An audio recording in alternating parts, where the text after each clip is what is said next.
The people that I got rid of, they were faggots. That we do not employ homosexuals knowingly, and that if we discover homosexuals in our department, we discharge them. I was the first person to fight back out of all of those huge number of people that were fired in the 50s.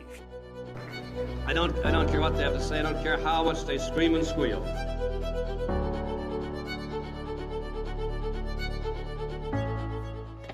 In 1953, while the U.S. was under the fear of the threat of communism, the Lavender Scare, an idea that gay and lesbian people would not resist when faced with communist blackmail, arose and interfered with the gay individuals' eligibility to serve in government positions. Nearly 40 years later, a compromise was finally brought to this situation, and the Lavender Scare came to be seen as the roots for the ongoing gay rights movement. The story of the Lavender Scare begins with the gay community's movement into Washington. After the Depression era from 1929 to 1939, an abundance of government positions were created in Washington and desperately needed filling. This introduced a large wave of individuals moving to Washington, and hidden among these were gay individuals, eager to start anew in the bustling city. The people took advantage of these new opportunities and made their way. As a result of this large pool of new candidates, government officials were eager to fill these positions, and soon many of these new jobs were filled by gay men and lesbians.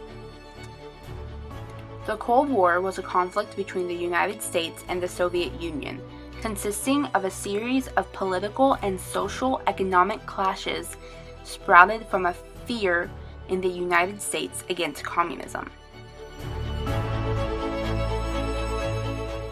McCarthyism was perhaps a result of the conflicts within the Cold War, and essentially became the roots for the Lavender Scare. As the Cold War ended, Senator Joseph McCarthy proclaimed that he was aware of communist spies infiltrating our government, leaking top-secret information back to the Soviet Union.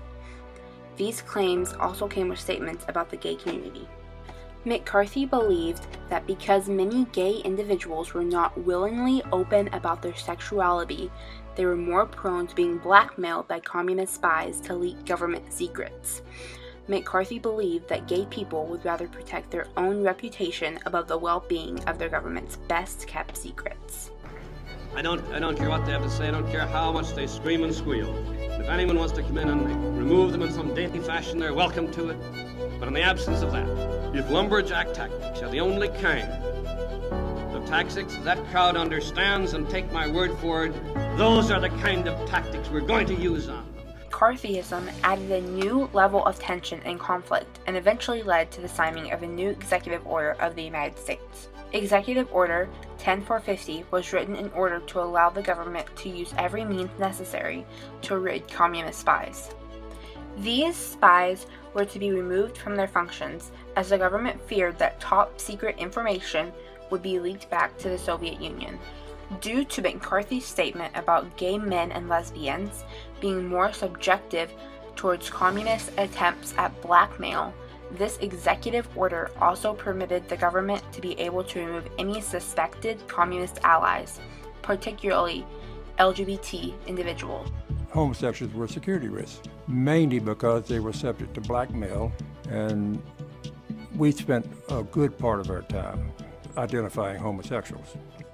After the signing of Executive 10450 was put into effect, the United States government began their mission to remove gay individuals from their positions.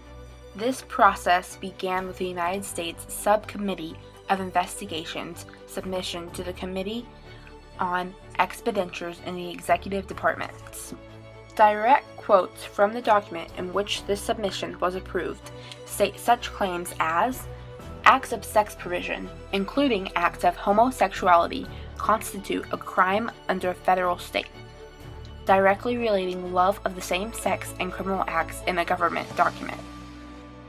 This submission, when approved, would be the final say into allowing a long series of interviews that would further determine the fate of suspected homosexuals' placement in the government.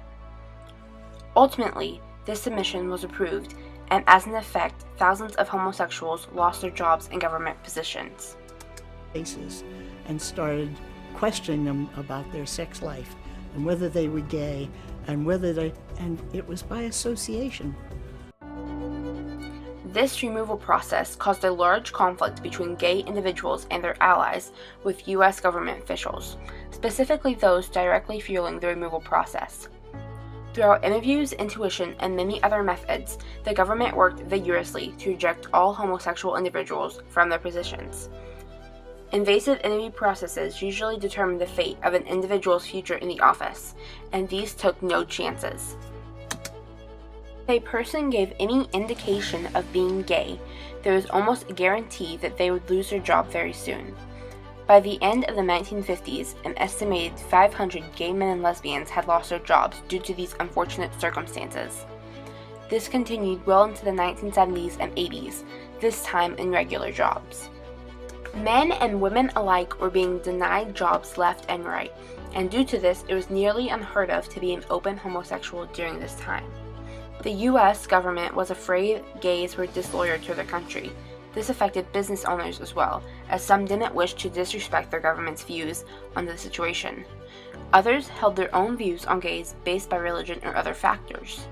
These were only some of the reasonings put towards the attempted extermination of gays in the workforce. To the best of my knowledge and belief, I was the first person to fight back out of all of those large and huge number of people that were fired in the 50s.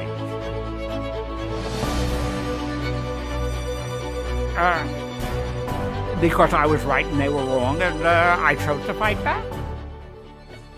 Not long after the first 10 years of the Lavender Scare, the first gay rights demonstration took place in Washington, D.C., and is seen as an effect of the needed attention towards the struggling gay community as a result of the conflict surrounding the Lavender Scare.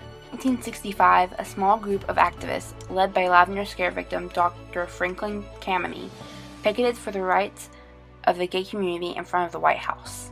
This is believed to be the first gay rights demonstration in the United States, and the first envisions of compromise for the Lavender Scare, due to the increased awareness towards these issues brought forth as a result of this event.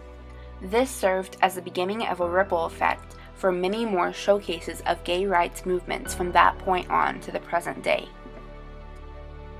As a result of the 1965 demonstration in Washington, an increased attention was brought towards the conflict surrounding the gay community, and soon many more gay rights activists began to stand up and make the first steps towards advocating for a more fair and equal life for the members of the gay community. The gay community continued to grow and flourish through the United States, and inevitably came into contact with events such as the Stonewall Riots of 1969. This event helped push the gay rights movement forward, as a result of what gay people saw as a demonstration of unfair treatment by a higher power. As well, this allowed the community to find new and effective ways to step up, and eventually led to a rise in awareness of themselves. The first pride parades that followed Stonewall and alike events built a platform for the gay community. This rise in awareness is what allowed the gay community to finally begin to search for working ways to compromise what they believed was equal treatment, and what their government believed was for the greater good of the rest of the citizens of the United States. Years later, after the original allegations against the gay community, someone finally heard their voice.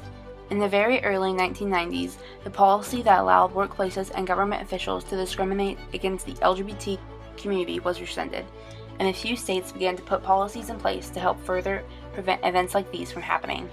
You can still be fired from your job in 29 states simply for your sexuality, a direct result of these original policies put in place from the 1950s. While some of the voices of the gay community were louder than others, the ones that weren't able to make theirs as heard are still suffering from the short end of the compromise of the Lavender Scare policies. It's argued today that the Lavender Scare was the stepping off point for the ongoing gay rights movement, and while this argument still has a long way to go before being fully resolved, it's thanks to the conflicts of the Lavender Scare and the compromises that it brought that these issues are closer today more than ever to being fully resolved.